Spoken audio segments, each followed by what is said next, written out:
On va revenir sur le prime de Koh-Lanta, les chéris. Le prime de Koh-Lanta, vendredi dans Koh-Lanta, quel beau geste a fait Tehura? Qu'est-ce qu'il a fait? Il a fabriqué un lit pour un autre candidat. Il a fait un don à l'association des ex de Benjamin Castaldi. Il a donné le chocolat qu'il avait gagné aux autres aventuriers, ou il a laissé gagner un de ses adversaires. Qu'est-ce qu'il a fait? Gilles Verdez. La C, le chocolat. Le chocolat. Qui a vu? Gilles Verdez, t'as vu ça? Oui. Tehura, il a fait une très belle action, puisque Tehura a encore gagné l'épreuve de confort, et regardez ce qu'il a fait. Je me permets, Denis, si vous voulez, si je peux vous faire une contre-proposition. Dites-moi. Je laisse tout ça pour tout le monde. Tehura, votre proposition est tellement belle que je l'accepte. Sam, depuis le départ, vous parlez de Tehura comme d'une légende. C'est une ligne de plus à mettre dans le grand livre de la légende. Ah oui, de toute façon là, il fait que confirmer ce qu'il est, c'est-à-dire un véritable héros. Et pour moi, ça restera à jamais le meilleur aventurier de l'histoire de Koh-Lanta. Tehura, je suis très triste qu'il ne l'ait pas prise, cette récompense. Je veux dire, je vais me taper sa part et c'est lui le héros. J'aurais bien aimé qu'il la prenne seul, ou même avec Claude, avec je sais pas, mais je suis triste qu'il l'ait pas prise parce que c'est celui qui gagne qui mérite. Voilà, tout simplement. Orgasme culinaire. Comme le plaisir. Le chocolat, c'était... Orgasme culinaire, ouais. Ah ouais. Eh oui, Tehura qui a donné son chocolat. Franchement, c'était beau ça. Hein. Ça, je vais vous dire, ça, c'était exceptionnel. Alors, on va revenir sur ce qui s'est passé pendant le Prime. Juste Gilles Verdez voulait dire un truc, oui? Je n'ai pas du tout aimé ce geste. C'est plus Koh-Lanta, Pourquoi? c'est un repas de famille. Mais Koh-Lanta, c'est le vainqueur d'une épreuve. Excusez-moi, le vainqueur d'une épreuve, il garde son cadeau. Sinon, à ce moment-là, on distribue tout est partagé, il n'y a plus de vainqueur, plus de perdant. Où est la compétition là-dedans? Il y a Cyril Hanouna, s'il vous plaît, il y a Cyril Hanouna sur Twitter qui te dit « Va acheter des marques à 70 balles et nous fais pas chier. » Merci. Oui, Jean-Michel Maire.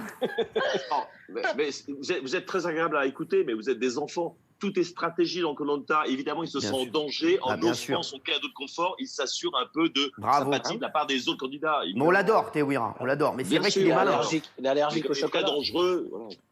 Alors, il y a eu aussi une épreuve d'immunité. Il s'agit de l'épreuve de l'étoile. Alors, l'épreuve de l'étoile, qu'est-ce que c'est? L'objectif, c'est de rester le plus longtemps possible immobile en se maintenant avec les pieds et les mains sur des planches. Ça veut dire que c'est une tannée, mon frère. Ça veut dire l'étoile, sans rigoler. Alors, je peux te dire, tu finis là, t'es en étoile comme ça, frère, tu restes en étoile pendant 8 ans. Hein, t'es pas bien.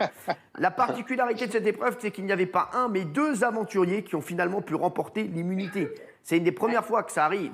Regardez, c'était dans Koh-Lanta. C'était vendredi. T'es en train de disputer l'épreuve d'immunité, mais je vous propose à toutes et à tous une alternative. Écoutez-moi bien. Une autre possibilité d'être intouchable ce soir au Conseil. L'objectif à mon top départ et uniquement à mon top départ, ce sera de quitter l'étoile, de passer sous les 2 rondins et de venir taper sur le poteau qui vous fait face. Top, c'est parti! Vas-y, Claude, vas-y, Claude! Jessica, c'est bon! Jessica est intouchable ce soir au Conseil. Putain, il va pas tenir. Je suis blessé. Eric, il est bien. Eric, vos pieds ont glissé des taquets. Sam. Nickel chrome.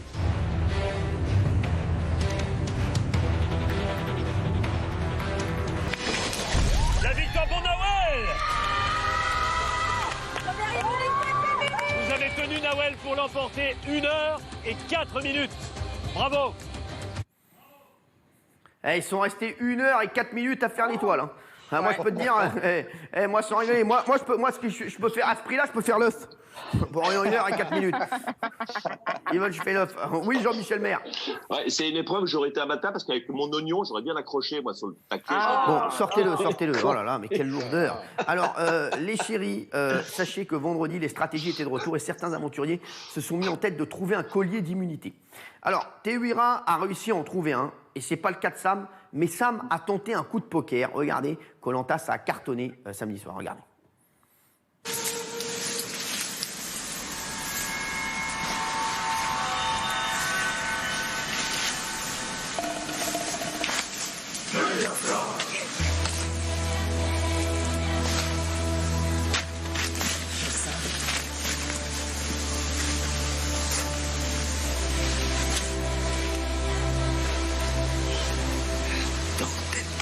pas aller plus loin. Ça a changé? Hein? Ça a changé? Ouais.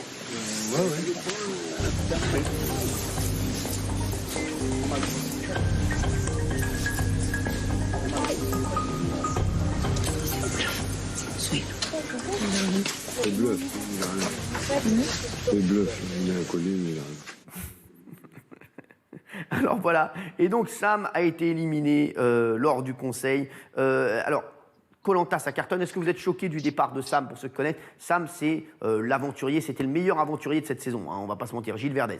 Très choqué, très choqué. Il est jeune, il est dynamique, il s'est entraîné. Il a chuté sur une épreuve qu'il aurait dû gagner, d'ailleurs il s'en voulait. Je trouve ça inadmissible qu'on vire le meilleur parce qu'il fait peur. Je ne supporte pas ça. C'est le bal des médiocres de Koh-Lanta. Vous savez que c'est ce que j'ai fait. Moi, c'est ce que je vais faire avec Jean-Michel Maire, je pense, l'année prochaine. Oui, Sophie Coste. Non, mais ça a toujours été comme ça, finalement. En fait, ça a toujours été comme ça, Koh-Lanta. C'est-à-dire que quand on est trop fort, on se fait éliminer. Voilà. Et comme tu dis, Gilles, c'est exactement ça. C'est l'apologie de la médiocrité, par excellence. Bravo, bien sûr. On aura les versos dans un instant avec Sophie Coste, bien sûr. Les versos, bien sûr. Si vous n'aimez pas la mayonnaise, mangez de la moutarde.